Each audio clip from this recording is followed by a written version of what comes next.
2022 yılı kurban çalışmalarımız son hızıyla devam etmektedir.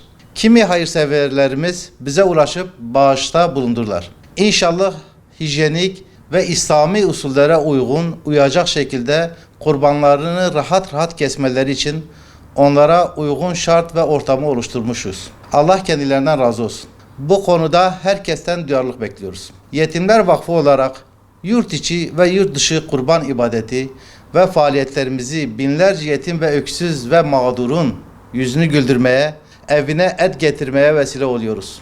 Allah'a daha yakınlaşmak isteyen hayırseverlerimiz bizlerle iletişime geçerek bu hayra ortak olabilirler.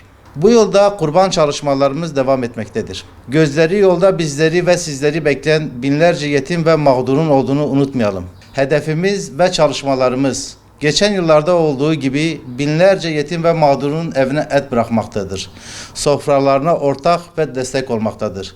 Şimdiden bütün hayırseverlerimizden Allah razı olsun diyoruz.